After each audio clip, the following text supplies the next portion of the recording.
How's it going, guys?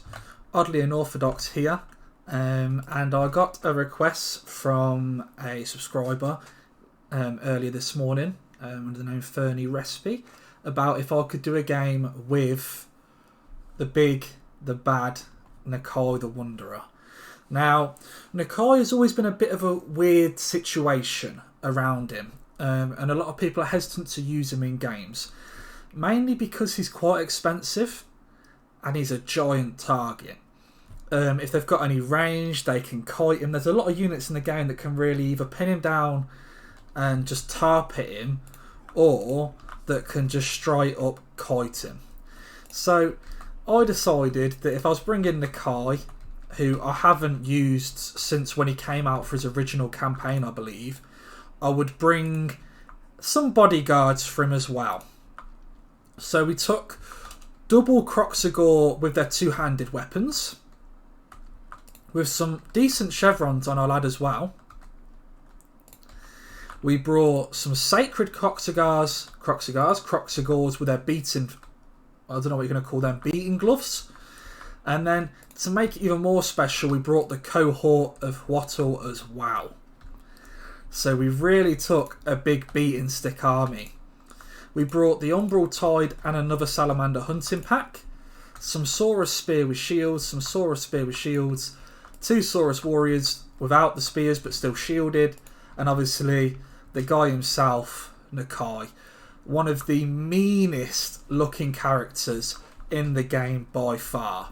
So, now you guys might think for this game that it was a super close game and it might showcase what Nakai is capable of, but this game is more of a funny one. I've played a couple of games as Nakai sort of today, not before today, but just a couple today, as sort of trying to get the gist of him. The Dwarven people we're playing against, Dwarves and Skaven, just to give you a sort of idea behind this build, I knew there was probably going to be blasting charges and I expected a lot of ranged fire. So I decided to stay behind some terrain, always ideal if you don't have much ranged yourself. And then I noticed there was blasting charges obviously in the woods. I could see these two, couldn't see these ones yet.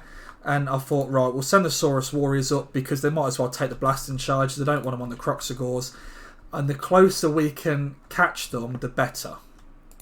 And this game has quite a funny twist.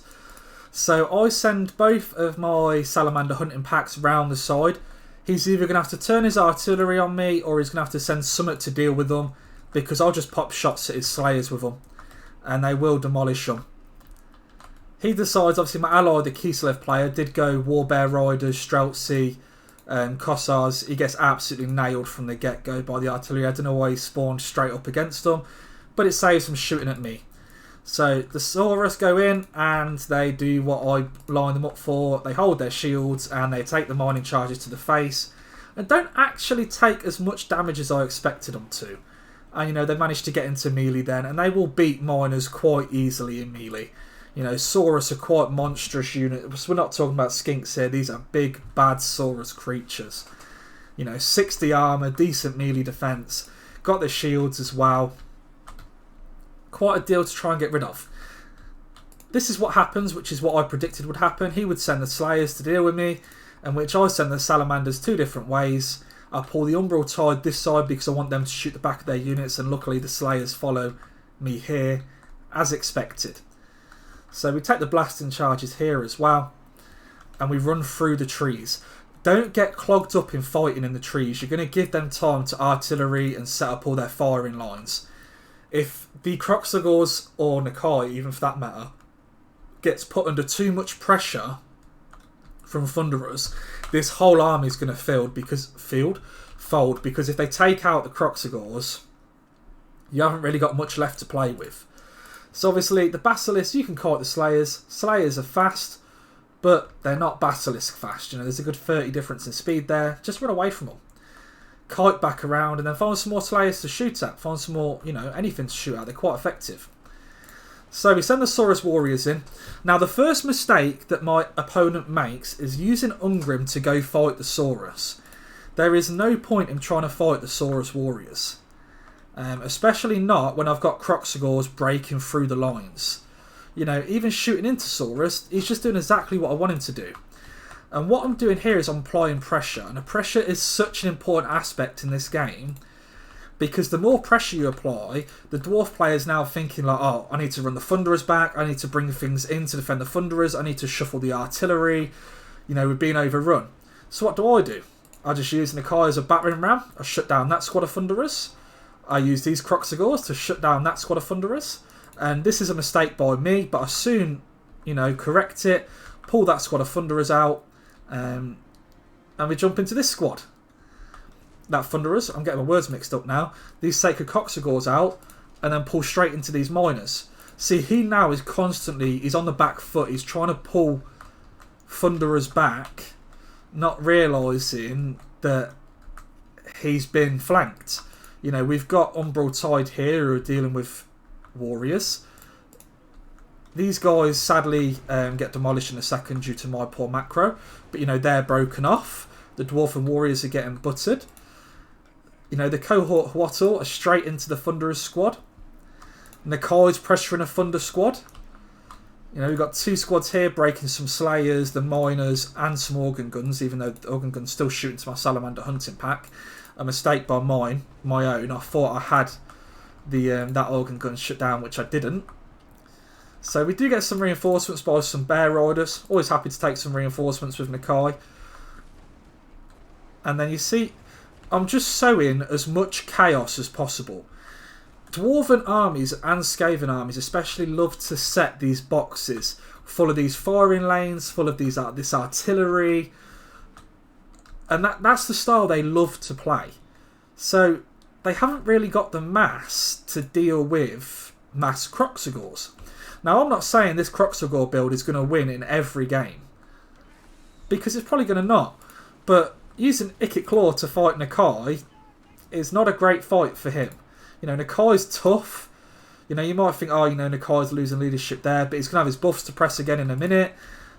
And then as soon as I notice Nakai's going to get in a little bit of trouble, I send him some help in the form of, look at all these Croxagores that are still around, still got loads of models on them, and all the Thunderers are running. You know, make sure you take out those threats. You know, these Umbral Tide, they're sweeping back around. I'll use the Umbral Tide to shoot in here because it's a massive infantry. And, you know, Nakai is going to town. And sometimes the best part about Nakai is not actually the damage Nakai does, it's how much they send to deal with Nakai. And, you know, Ungrim could have gone over to deal with Nakai, but instead he's just been sat in this pit fighting Saurus, where Saurus are making their value because they're just chopping at Longbeards and him. And I'm not losing out because they're just Saurus. You know, over here we've got Sacred Croxagores fighting Slayers and Organ Guns. We've sent the Croxagores in to deal with this fight, but it's pretty much won, and they both just quit, which I think they still had a chance of winning. Both of them just quitting outright was a bit okay, but each their own. Now, the values I'm going to show you here might not be the most amazing values because obviously they quit early, but you can see the Saurus, why they didn't actually get the value apart from two of them, they held them for what I needed them to. You know, this squad of Salamanders didn't really do great. This one was starting to get better now, it was able to shoot.